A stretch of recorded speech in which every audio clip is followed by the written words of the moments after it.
नमस्कार दोस्तों, मैं ओम प्रकाश तिवारी। आज पुस्तक चर्चा में इस पुस्तक की चर्चा करेंगे। जेपी आंदोलन 1974। लेखक हैं संतोष सुमन और इसे प्रकाशित किया है, इस बुक के पब्लिशर हैं ट्रूसिंग पब्लिशर हैं कोई, टू साइन पब्लिशिंग हाउस, नई दिल्ली, द्वारका में इनका ऑफिस है। True Sign Publishing House. और ये एक किताब है, इसका मूल्य है 575 रुपये, 575 रुपये की है। और ये संतोष सुमन जी ने इसको लिखा है। संतोष सुमन जी वरिष्ठ पत्रकार हैं। भारतीय इतिहास के एक निर्णायक क्षण जयप्रकाश नारायण के नेतृत्व में 1974 के आंदोलन पर ये गहन अध्ययन करते हुए इन्होंने इस कृति को लिखा है, इस किताब को लिखा है। ये पूरे आंदोलन की कहानी को बताती है, जिसने उस दौर की सरकार की आपातकाल और भ्रष्टाचार के खिलाफ जन जागरण की अलग जगाई थी। लेखक ने उस समय के सामाजिक और राजनीतिक परिदृश्य का विस्तार से चित्रण किया है। ये इनके इसमें लिखा हुआ है। और पुस्तक में साक्षात्कार, व्यक्तिगत अनुभव, लेखक के अवलोकनों के माध्यम से यह आंदोलन न केवल एक ऐतिहासिक घटना के रूप में बल्कि एक जीवंत कहानी के रूप में सामने आता है। पुस्तक आधुनिक भारतीय इतिहास में रुचि रखने वाले छात्रों, इतिहासकारों, सामान्य पाठकों के लिए उपयोगी सिद्ध होगी। तो इसमें ये जो चीज़ें लिखी गई हैं, जो दावे किए गए हैं, इधर जो का लिखा गया है, तो इस किताब में वो सब कुछ है। जेपी आंदोलन यानी जयप्रकाश नारायण का जो आंदोलन था, उस समय केंद्र में कांग्रेस की सरकार थी, प्रधानमंत्री इंदिरा गांधी हुआ करती थी। और ये आंदोलन काफ़ी महत्वपूर्ण आंदोलन माना जाता है भारतीय राजनीति में। इस किताब में लेखक ने, संतोष सुमन इसके लेखक हैं, संतोष सुमन जी, इस आंदोलन को बहुत डिटेल से विवरण इसके दर्ज किए हैं। हर एक विवरण को तारीख के साथ इन्होंने लिखा है। पूरे एक एक तारीख को लिखा है कि विस्फोटक स्थिति आज क्या हुई, युवा क्रांति को, गुजरात आंदोलन, बिहार आंदोलन। गुजरात आंदोलन से शुरू करते हैं, फिर बिहार आंदोलन पे आते हैं। उसके बाद एक एक दिन के जो है घटनाक्रमों को इसमें लिखा गया है और पूरे विस्तार से देते हुए कब किस दिन क्या हुआ, कैसे हुआ, आंदोलन की क्या स्थिति रही, कितनी भीड़ रही, उसको कैसे सरकार ने तोड़ने का प्रयास किया, सरकार की तरफ से क्या कार्रवाइयाँ हुई, क्या भाषण दिए गए, किसने क्या कहा, किस अधिकारी का क्या रोल था, किस नेता ने क्या किया, कौन कौन से संगठन इसमें इन्वॉल्व थे, जयप्रकाश नारायण जिन्हें जेपी कहा जाता है, उन्होंने क्या भाषण दिया, उनकी प्रधानमंत्री इंदिरा गांधी से मुलाकात भी हुई तो क्या बात हुई, उसमें किसने क्या कहा। तो इस किताब में जो कि है 345 पन्नों की किताब है ये, जिसमें इस आंदोलन की पूरी रूपरेखा और पूरे आंदोलन का जो विवरण है दर्ज किया गया है पूरे तथ्य के साथ। और एक बहुत ही कह सकते हैं कि पठनीय पुस्तक तो है ये, एक कहानी या उपन्यास की तरह लगती है ये पढ़ते समय। वो इसलिए लगती है कि जो घटनाक्रम है एक के बाद एक निरंतर तरीके से जो है लिपिबद्ध किए गए हैं।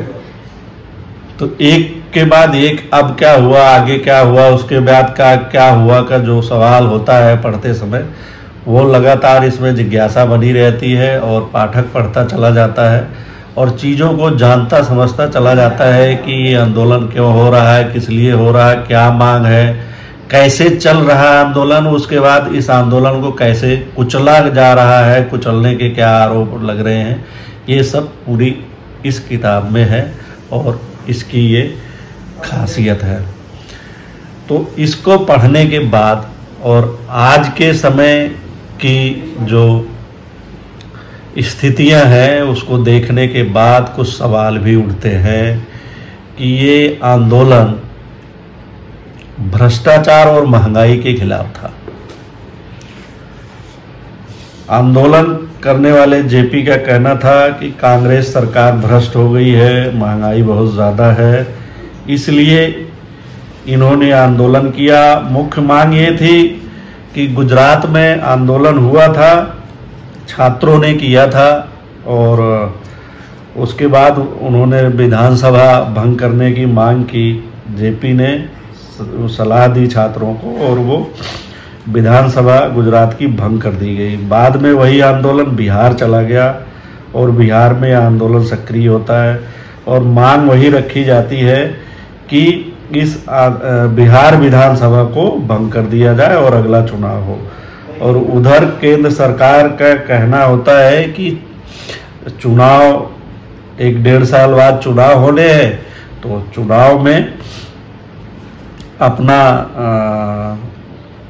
दूसरी पार्टियां चुनाव लड़ेगी, उसमें जनता फैसला लेगी कि क्या करना है क्या नहीं है, कौन गलत है कौन सही का फैसला जनता करेगी। तो ये प्राथमिक तौर पर ये बात सही तो लगती है कि जब 1.5 साल बाद चुनाव है और आप कह रहे हो कि सरकार भ्रष्ट है, महंगाई नहीं रोक पा रही है, नाकाम है, तो जब चुनाव होंगे तो जनता उसे खुद बदल देगी। और इस आंदोलन में दिया गया कि जनता जो है आंदोलन से जुड़ी हुई थी, काफ़ी जनता आंदोलन से जुड़ी हुई थी, ऐसा आंदोलनकारियों का कहना था। जेपी ने बार बार कहा है कि जनता ये जन आंदोलन है, इसीलिए इसी आंदोलन के कारण उनको जो है लोकनायक की उपाधि भी दी गई और लोकनायक बताया गया। तो जब इतनी जनता जुड़ी हुई थी तो क्या चुनाव नहीं होने चाहिए थे? चुनाव के समय चुनाव होता तो वहाँ सत्ता परिवर्तन हो जाता लोकतांत्रिक तरीके से। तो इस आंदोलन को चलाने की क्या जरूरत थी, ये जहन में बड़ा सवाल आता है, वो भी भ्रष्टाचार को लेके। भ्रष्टाचार एक ऐसा मुद्दा है जिसको हम इधर इन सालों में देखे हुए हैं कि ये मुद्दा जितना होता नहीं है उससे बहुत बढ़ा चढ़ा के किया जाता है। दुनिया के कई देशों में इसके बहाने सत्ता परिवर्तन किया जाता है और दुनिया की जो शक्तियां हैं वो सक्रिय हो जाती हैं और अपने हिसाब से अपने आदमी को सेट करने के लिए करती है और मुद्दा जो है महंगाई और भ्रष्टाचार ही बनाया जाता है। 2010 के दशक में 11-12 में हमने अन्ना आंदोलन देखा अपने देश में, तो वो भी भ्रष्टाचार, लोकपाल, महंगाई इसी के इर्द गिर्द घूमता है, लेकिन उसके पीछे कुछ और चीजें होती हैं और अब उसका सब खुलासा हो चुका है कि वो आंदोलन क्यों चला, कैसा चला, क्या नहीं था। कैग की रिपोर्ट और उसकी हकीकत सुप्रीम कोर्ट में उसके साक्ष्य नहीं मिले और वो सब फेल हो गया। भ्रष्टाचार और ये वो मतलब तमाम तरह के ऐसे आरोप लगा के उस तत्कालीन सरकार को जो है बदनाम करके सत्ता परिवर्तन किया गया। लेकिन हुआ क्या, उस समय की जब आप हकीकत देखेंगे तो उस आंदोलन के पीछे कुछ और ही शक्तियां सक्रिय थी। तो जेपी आंदोलन जब हो रहा था तब सरकार कह रही थी और नारे भी लगते थे कि ये आंदोलन अमेरिका के इशारे पे चल रहा है, ऐसा उस समय की सरकार जो है आरोप लगाती है। और जो सरकार थी वो रूस समर्थक थी। तो उस समय के जब परिदृश्य को समझेंगे, उस समय शीत युद्ध था, भारत जो है रूस की तरफ था, रूस का समर्थन था भारत को और बहुत सारी नीतियां जो है जो रूस वाली नीतियां थी वो भारत में लागू की गई थी, राष्ट्रीयकरण वगैरह बैंकों का और ये सारी चीजें की गई थी। तो इसकी वजह से जो पूंजीवादी शक्तियां थी वो नाराज थी, खास करके अमेरिका और अमेरिका की जो शक्तियां थी पूंजीवादी, तो उनकी नाराजगी ये थी कि ये सरकार जो है समाजवादी नीतियों को कैसे लागू कर रही है। तो एक तरीके से ये दो तरह की नीतियों का संघर्ष था और उस संघर्ष को उभारने के लिए और सत्ता परिवर्तित करने के लिए कहीं ना कहीं ऐसा लगता है, और आरोप तो खैर लगते ही रहे हैं। उस समय की सरकार भी खुल के कहती रही है कि जेपी CIA के एजेंट थे, अमेरिकी खुफिया एजेंसी है CIA। और ये हम जानते हैं कि जब भारत इससे पहले 1971 में इंदिरा गांधी ने बांग्लादेश का निर्माण किया था, पाकिस्तानी सेना को शिकस्त देके बांग्लादेश का जब निर्माण किया था, वो एक नया देश बनवा दिया था। अमेरिका ने उसका विरोध किया और रूस ने उसका समर्थन किया था, और अमेरिका और रूस के बीच उस समय शीत युद्ध परम उस पे चल रहे थे। तो अमेरिका की एक अपनी खुन्नस थी कि वो यहाँ पे अपने समर्थक नेताओं की सरकार चाहता था, ताकि वो अपने हिसाब से सत्ता को संचालित कर सके, या जो है एक और ऐसे देश का समर्थन हासिल कर सके जो उसके पक्ष में हो। और रूस ये नहीं चाहता था, रूस की चाहत रही होगी अलग। तो रूस इसीलिए भारत का समर्थन करता था और सहयोग वगैरह देता था। सैन्य हथियार वगैरह भी काफ़ी रूस से ही लिए जाते थे, और उसकी जैसी नीतियां भी, आर्थिक नीतियां हो, वो सब बहुत सारी चीज़ें लागू की जाती थी। और यही वजह है कि जब ये जेपी आंदोलन चल रहा था, तो जो कम्युनिस्ट पार्टी थी वो कांग्रेस की तरफ मिली हुई थी। हालांकि इन लोगों ने कम्युनिस्ट पार्टी को जो है इसमें जो किताब में चित्रित किया गया है, वो उसको बहुत खलनायक के तौर पे हिंसात्मक रूप से चित्रित किया गया है कि गुंडे हैं, हिंसा करते हैं। आंदोलन को कुचलने के लिए कांग्रेस ने कम्युनिस्टों को इस्तेमाल किया और उनको आगे किया।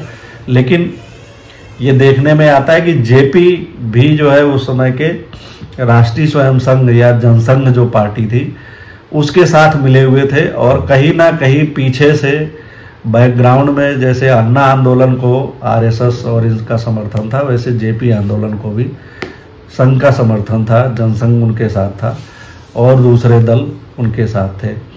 तो एक तरीके से ये दो विचारधाराओं की लड़ाई थी, और इसके पीछे जो समझ में आता है वो शीत युद्ध का भी इस पर असर था।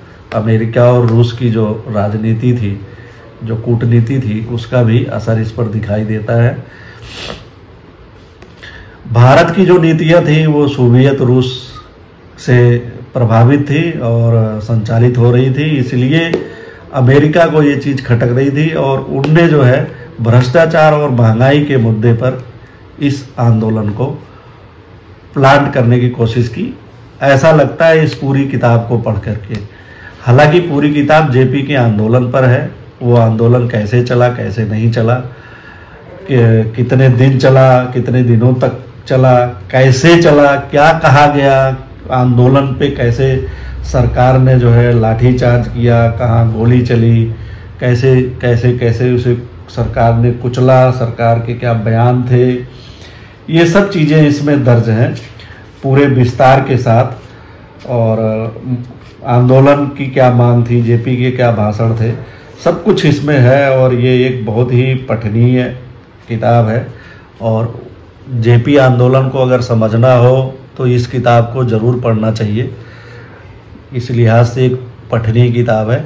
लेकिन इस आंदोलन के पीछे की जो समझ है कि आंदोलन क्यों हुआ, क्यों किया गया था, इस सवाल को इसमें केवल आप इसको पूरा पढ़ने के बाद एनालिसिस कर सकते हैं, जो चीज़ें, परिस्थितियां, जो बयान, जो भाषण इसमें कहे गए हैं, और उस समय के जो आर्थिक हालात होते हैं, जो वैश्विक राजनीति का परिदृश्य होता है, जब आप उसको समझेंगे तो समझ में आएगा कि कहीं ना कहीं आंदोलन के पीछे कुछ तो था, और क्या था वो बहुत कुछ इस किताब से भी मिल जाता है। और बहुत कुछ के लिए बहुत और भी दूसरी किताबें संबंधित पढ़नी पड़ेगी, पढ़ना चाहिए। लेकिन ये अच्छी किताब है, बहुत मेहनत से लिखी गई है, और बहुत विस्तार के साथ इसमें आंदोलन के बारे में बताया गया है। विवरण इसमें भरपूर दिए गए हैं, और उसके पूरे रेफरेंसेस हैं, काफ़ी पत्रिकाओं अखबारों के उस समय के, और लास्ट में लेखक कहता भी है कि जेपी ना होते तो जनता पार्टी सरकार ना बनती। तो बाद में जैसा कि पता ही है कि इसी आंदोलन की वजह से बाद में इमरजेंसी लगी थी। तो इमरजेंसी क्यों लगी वो भी इस किताब को पढ़कर काफ़ी हद तक पता चलेगा कि कैसे हालात बन गए थे और किन हालात में वो इमरजेंसी लगाई गई, फिर उसका क्या परिणाम हुआ, फिर चुनाव हुआ, चुनाव का क्या परिणाम हुआ, जेपी आंदोलन के साथ कौन कौन से दल जुड़े हुए थे, वो चुनाव में गए, फिर कैसे उनकी सरकार बनी, फिर कैसे 17-18 महीने में वो सरकार गिर गई, फिर दोबारा चुनाव हुआ और फिर इंदिरा गांधी प्रधानमंत्री बन गई। तो सारा सब कुछ इसमें आप पूरा उस राजनीति का जो है वो देखेंगे। और इसमें ये लिखते भी हैं एक जगह कि जेपी ना होते तो जनता पार्टी सरकार न बनती। लोकनायक जयप्रकाश नारायण ने भ्रष्टाचार, महंगाई के खिलाफ, शिक्षा के आमूल परिवर्तन सहित संपूर्ण क्रांति को लेकर देशव्यापी जन आंदोलन शुरू किया, जिस कारण जेपी आपातकाल के दौरान जेल में बंद रहे, जहां उनकी किडनी खराब कर दी गई वाक्य इस्तेमाल किया गया है, गौर करने वाला है। उसके बाद भी जेपी ने आपातकाल हटाए बगैर कोई समझौता नहीं किया, लेकिन 4 जिनमें जनसंघ, भारतीय लोकदल, सोशलिस्ट पार्टी आदि ने बैठक कर इंदिरा गांधी से समझौता कर लिया। तो हमने कहा ये जनसंघ इसके साथ है, सोशलिस्ट पार्टी जो है, सोशलिस्ट पार्टी और जनसंघ। तो ये इनका जो ये एका हुई थी, ये वैचारिक रूप से मिलती जुलती नहीं है, लेकिन फिर भी ये एक साथ आए हुए थे केवल इंदिरा गांधी की सरकार को हटाने के लिए। ये इसको आप समझ सकते हैं। तो इनका कहना है कि बैठक कर इंदिरा गांधी से समझौता करने के लिए प्रस्ताव पारित कर लिया, जिसे जेपी ने मानने से इनकार कर दिया। इस दौरान लोकसभा चुनाव की घोषणा इंदिरा गांधी ने कर दी। जेपी सभी 4 दलों को मिलाकर जनता पार्टी के गठन में जुट गए, लेकिन अंदर ही अंदर ये दल अपने पुराने दलों की पहचान के साथ रहना चाहते थे। जेपी के अपने जीवन में त्याग और तपस्या के कारण ही जनता पार्टी की सरकार बनी, लेकिन जनता पार्टी सरकार पर भ्रष्टाचार के कई आरोप लगने लगे। गौरतलब है कि पूरा जेपी आंदोलन भ्रष्टाचार के विरोध में था, और जब उस विरोध के कारण जो सरकार बनी उस पर ही भ्रष्टाचार के आरोप लग गए और वो सरकार 17 महीने भी नहीं चली। जेपी के सिद्धांत और उनके सपनों को चकनाचूर कर भ्रष्टाचार में डूब गई जनता पार्टी की सरकार, जिस कारण यह सरकार मात्र 17 महीनों में टूटकर बिखर गई। 4 पार्टियों को मिलाकर जेपी के प्रयासों से जनता पार्टी बनी। यहाँ यह बताना जरूरी है कि इन 4 पार्टियों में से कोई भी अपनी पार्टी का अस्तित्व छोड़ना नहीं चाहता था, और सभी पार्टियों के प्रमुख उसके अपने नेता बने रहने चाहते थे, विलय करना नहीं चाहते थे, ताकि उनकी राजनीतिक दुकानदारी चलती रहे। ऐसे हालात में फिर किसी पार्टी को सरकार बनाने के लिए बहुमत कभी नहीं मिलता। यह सब लोकनायक जयप्रकाश नारायण जानते थे, इसलिए उन्होंने स्पष्ट शब्दों में कहा था, जब तक सभी 4 दल आपस में एक नहीं होंगे, आशीर्वाद उन्हें नहीं मिलेगा। आपातकाल हटाए बिना इन 4 दलों, जनसंघ, भारतीय लोकदल, सोशलिस्ट पार्टी संगठन, कांग्रेस ने इंदिरा गांधी से समझौता प्रस्ताव भी तैयार कर लिया। आपातकाल के अंतिम समय तक जेपी के विचार दृढ़ थे, आंदोलन वापस नहीं लेंगे। 23 दिसंबर 1976 को पटना में जेपी ने कहा, इस सरकार यानी कांग्रेस सरकार के साथ साथ सहयोग नहीं करना चाहिए। फिर भी विपक्षियों का एक गुट आंदोलन वापस लेने तथा तानाशाह इंदिरा के समर्थन के लिए तैयार था। इस गुट में भारतीय लोकदल के नेता चौधरी चरण सिंह, जनसंघ के नेता अटल बिहारी वाजपेयी शामिल थे। समझौते का प्रारूप लेकर अटल बिहारी वाजपेयी 23 दिसंबर 1976 को पटना आकर जेपी से मिले, लेकिन जेपी तैयार नहीं हुए। दिल्ली में विरोधी दल सम्मेलन बुलाकर इंदिरा से समझौता करने को तैयार थे, लेकिन सम्मेलन का एक गुट इसके विरुद्ध था। जनता पार्टी टूटने के बाद सभी अपने अपने पुराने दलों में फिर से मिल गए। वही हुआ जिसका पूरे देश को डर था। विपक्ष में इंदिरा गांधी थी, जिन्हें फिर से जनता पार्टी ने सत्ता में वापस आने का रास्ता बना दिया। लोकनायक जयप्रकाश नारायण के सपनों को चूर चूर कर आज भी अपने को जेपी के अनुयायी कहे जाने वाले पटना से लेकर दिल्ली सहित देश के कई हिस्सों में सत्ता या विपक्ष के नेता लोग सुखी हैं। जेपी के सिद्धांतों और उनके आदर्शों को कब तक भूलकर भ्रष्टाचार के आरोपों से घिरे रहे। तो ये लेखक ने लिखा है कि किस तरह जो है जेपी ने आंदोलन चलाया और उस आंदोलन के बाद इस आंदोलन की वजह से ही इंदिरा गांधी ने इमरजेंसी लगाई, क्योंकि उन्होंने जहां जेपी कहते थे बिहार विधानसभा भंग कर दी जाए, वही उन्होंने उसको अपने नाक का सवाल बना लिया था, क्योंकि वो गुजरात में विधानसभा भंग कर चुकी थी और उसके परिणाम से उनको लगता था कि ये उचित नहीं है। और उनको ये जानकारी भी मिल गई थी कि इस आंदोलन के पीछे अमेरिका है और उसकी जो है नीति काम कर रही है, और इसीलिए वो जयप्रकाश नारायण का सम्मान करने के बावजूद भी उनसे नाराजगी थी कि वह एक ऐसे देश के हाथ में खेल रहे हैं जो कि नहीं उनको ऐसा करना चाहिए था। इसमें लेखक कह रहे हैं कि सिद्धांत विचार और ये तो पूरे आंदोलन में जयप्रकाश नारायण का कोई सिद्धांत या विचार ऐसा कुछ समझ में नहीं आता है कि बिहार विधानसभा भंग कर देने से भ्रष्टाचार, महंगाई और शिक्षा और ये सब कैसे ठीक हो जाएगा। ये सब कुछ समझ में आने वाली बातें लगती नहीं है। और ये भी लगता है कि आंदोलन का कोई दिशा नहीं थी, ना कोई नजरिया था, ना कोई सिद्धांत था, ना कोई मतलब था।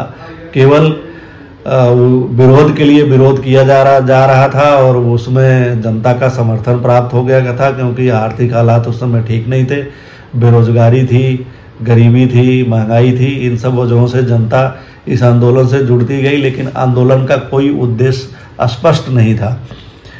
केवल बिहार विधानसभा भंग कर देने से क्या होने वाला था, परिस्थितियां नहीं बदलने वाली थी, वो भी चुनाव होने वाला था। तो वो लोकसभा मतलब उस चुनाव में लोकतांत्रिक तरीके से जनता अगर चाहती तो सरकार को बदल ही देती, तो लोगों को चुनाव लड़ना चाहिए था बजाय आंदोलन करने के। ये उस समय इंदिरा गांधी भी कहती थी, लेकिन जेपी आंदोलन चलाए हुए थे। क्यों चलाए हुए थे? पूरे आंदोलन को अगर आप पढ़ेंगे और जब इसमें समग्र से विचार करेंगे तो समझ में नहीं आएगा, और कोई सिद्धांत भी कहीं से समझ में नहीं आता। और आज के समय में अगर आप देखेंगे तो पता चलेगा कि कैसे जो है वो होता है। आप अपने देश का अन्ना आंदोलन है, और एक अभी लेटेस्ट उदाहरण है यूक्रेन और रूस का जो युद्ध चल रहा है पिछले 3 सालों से। वहाँ पे कैसे यूक्रेन में यूरोपीय देशों ने अमेरिका के नेतृत्व में जो है किसी को अपने पक्ष में करने के लिए वोलोदिमीर जेलेंस्की को राष्ट्रपति बनवा दिए, जो एक कॉमेडियन था, उसका एक शो था, उसी के आधार पर पार्टी का नाम रख के उसको वहाँ बनवा दिए। और यूक्रेन की जो सत्ता थी, अपने ही भूभाग में जो रूस मूल के लोग थे, रूसी वगैरह बोलते थे, उनके खिलाफ नरसंहार किया। और ये नाटो में जाना चाहते थे, रूस इसका विरोध करता था। फिर रूस ने जो है वो नरसंहार के विरोध में फिर हमला किया, और ये सारी चीज़ें। और इधर यूरोप अपना जो है करना चाहते थे। तो ये जो 2 देशों की राजनीति में जो पिसने वाली बात थी, वो जेलेंस्की उसका एक उदाहरण थे। और इस आंदोलन का भी कुछ ऐसा ही लगता है कि हालांकि जब ये आंदोलन चल रहा था तो मेरा जन्म ही हुआ था, मैं 2-3 साल 4 साल का रहा होऊंगा। और जो भी समझता हूँ, जो भी इसके बारे में समझ पाया पढ़ के और हालात और इन सब का विश्लेषण करके ही समझ में आया। तो बहरहाल एक अच्छी किताब है, इस आंदोलन को समझने के लिए, जानने के लिए इसको ज़रूर पढ़ना चाहिए, और पढ़ें, अच्छी किताब है। धन्यवाद। फिर मिलते हैं अगले पुस्तक चर्चा में।